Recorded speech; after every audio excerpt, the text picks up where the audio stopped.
Hey everyone, John Doyle from OptixEQ. It's Saturday, November the 11th. Actually, I'm going to be working on it's kind of Friday night, but I want to look at Saturday's races, and I'm going to kind of focus in on how to build a green report. So for people that are new to optics, what the green report is in notes, we have these form cycle kind of patterns, green patterns that are positive for horses that are going to run kind of next time, or they could be horses that incur some problems in previous races, and we're projecting the horses will probably improve off that. I've kind of done green reports before where I kind of point the horse out, but I'm going to actually show you how I do it, so you're familiar with it. You do need Optix Silver Plan, which includes OptixNOTES, and then you get a utility called OptixRod. I'm going to click that, open it up. Again, I'm looking on Saturday, November 11th, tomorrow. And what it does, it pulls up all horses running that day and kind of the last three Optix keywords, OptixNOTES keywords. So one thing that is very important is these green keywords. Green keywords tell us, that their horse potentially can improve and upgrade for whatever reasons. So I'm going to go over to OptixNOTES button up here. You can see I'm clicking it. And you see green keyword in the last race, and that's what I want to look at. A horse that had a green keyword in the last race. And you see, if you see the notes here listed, you see the top horse has a green keyword associated with it. And they'll mean different things. Again, if you want to go to the dictionary, you can go to the keyword dictionary here and get that information. Or we have a whole list of keywords. If you go out to the info and you go to notes, there's a whole keyword PDF you can pull down, hang with you if you want to look at it. Once you get going, you won't need it anymore. But anyway, so what I do is typically when I'm building a green report, and again, what a green report is, I'm trying to identify some live long shots. Not necessarily horses always going to win. Maybe horses get finished in the money at big prices. Horses that kind of fly under the radar. And I just kind of go down the list. And first horse that I kind of encounter is at Aqueduct.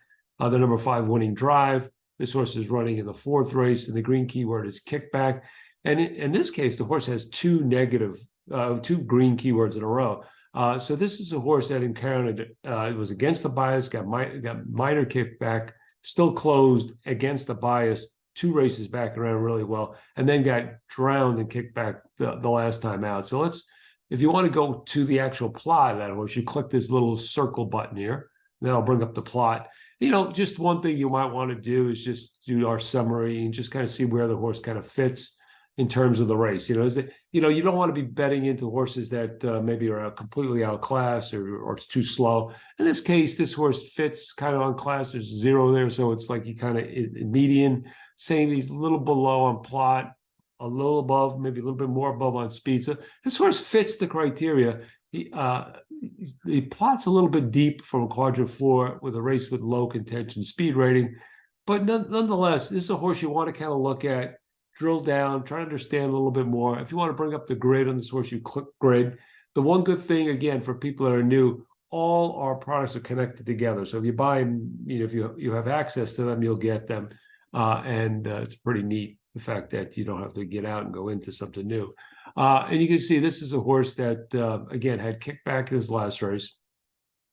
And the race before, too. Both races fit within today's OptixFig range. What the OptixFig range is, what we project around the winning figure for today based on the horse's current form and condition. So the speed rating is 77.85. These horses' last 2 races kind of fit that criteria.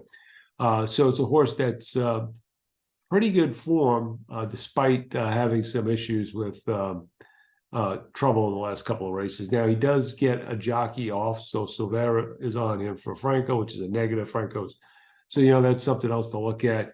But again, this is kind of the start. This is horse, at least from a viability standpoint, looks like he's viable. Look like he could be a price. I would just kind of drill down a little bit more and see if it's a horse that I really want to kind of use. But I want to kind of show you the process. Okay, so that's one horse. Another horse would be in Aqueduct race 7. Just kind of looking at this one, is another kickback horse, and this is South Street in race 7 to number 3. Again, we want to look just kind of how's this horse fit in terms of class and speed. See this horse kind of very good on speed, plot okay, class good. So this horse is kind of a fit on categories. You see where he kind of plots. This is a horse, another horse that really has had trouble in his last two races, so the form's a little dirtied up. You can see he had a no handle with a minor kickback, but it was a weather-related day, and then had kickback in the last race. And let's go to the grid on this race. And one thing I like to do too is, if you want to really try to gauge where horses are at, you want to look at where they are in their current form cycle. So sometimes I do this, click this date, easy filters. I want to just look at the last 45 days and compare a horse's speed figures, because, horses can run a lot of good numbers way back, but like, where are they? And when I kind of take a look at the three, kind of up there with like the best last Optix fig in the race, 73 versus 76. So he's second best, and in terms of the blast out. And so, just looking at the trouble, this horse has potential. This is like his third race. If you look at his form cycle, race 52 days out, where you got the no handle weather and then the kickback last time. And our kickback green has been tremendous in terms of projecting improvements and stuff like that for horses. So we're projecting this horse to improve on a 73. You can see where he kind of competes with other horses in terms of numbers. He's right there. And, with a 6-1 morning line, getting this is a positive jockey upgrade to Dylan Davis, who had a really big day yesterday and does well at this meet. He's usually one of the top riders of this Aqueduct meet. So anyway, that's another horse that you kind of could knock around, take a look at. Again, I'm not going to dig too much, other than I'm going to tell you I would look at also race 9, the number 7 looked interesting. Marwad, this horse. His last race at Gulfstream, class-wise, he looks good. I mean, he's just a clean-looking horse. And you can see some of the keywords here. Marathon, that means he's better going long. He's getting a marathon distance, 11 furlongs. He's getting back on the turf. And the last race looked like a prep. So he's a horse that's interesting. And then also in race 10, number 3, Thank You, John. So take a look at that one. But I just did one more I want to pull up, and that was in race 8 at Churchill Downs. Let's go to that race. Just show you how notes can play. So you got a horse here with double, what I call it kind of double green word, kickback in a strong race, and then trouble in the race next race. I thought this kind of horse was kind of interesting too. I'm just going to go to the grid because these are lightly raced horses. And you can see all the notes in here. Again, you're going to need the silver plan to get the notes, but the information in here is second to none. You can see the speed figures of the horses that are run have been pretty low, right? They're not much improvement on the 1 here, right? You don't see speed figures going up. Same thing with the 2, right? So you want to look at horses that maybe only have 1 run race and maybe we project some improvement. Cheyenne Moon is one of those horses. Even though he doesn't have a green keyword, he had trouble in his debut, galloped out well, and then we projected a stretch, meaning more distance. See if there's anything in the extended. If you click these little blue buttons, sometimes they're extended notes in here too. So you want to look at those always. But this horse, ran well, and looks like he ran a 71. And with the stretch out, maybe this horse improves, especially if he can overcome some of the early trouble he had last time. So that horse, I think, has some upside. That horse is 15-1 in the morning line, very generous.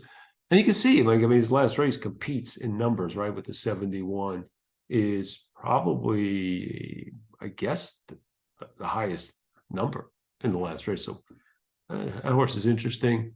And then the other horse I thought was interesting too is the number 7, Save the Mischief.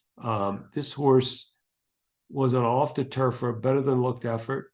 And the next time out, there's some issues, but that was on sprinting on the turf. Now the stretch out's going to be interesting. So hard to tell on that one, but that's one you might want to include and take a look at.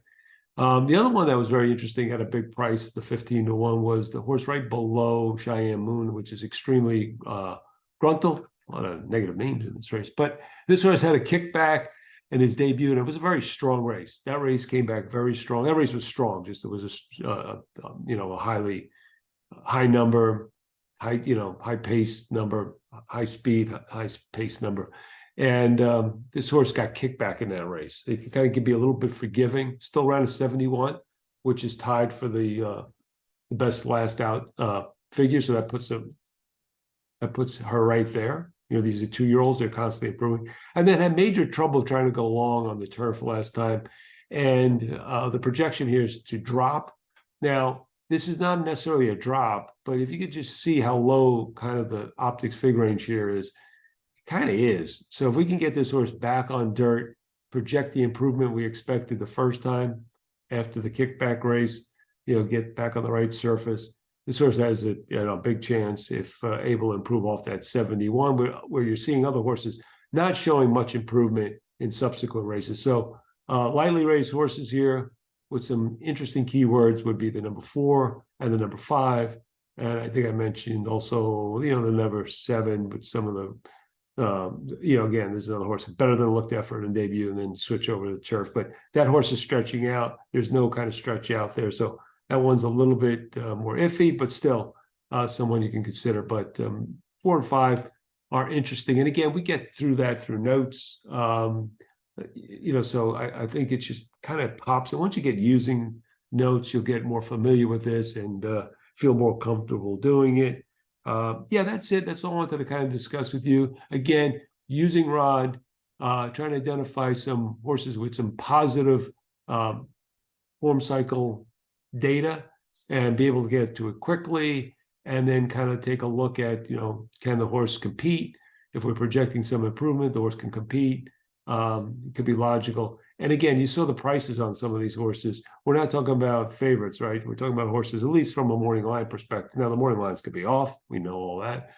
But still, these horses could be competitive at good prices. So pay attention. So that's John from OptixEQ. Thanks a lot for listening. And you can check us out at OptixEQ.com or on Twitter at OptixEQ. Thanks for listening, and thanks for making Optics one of your data providers.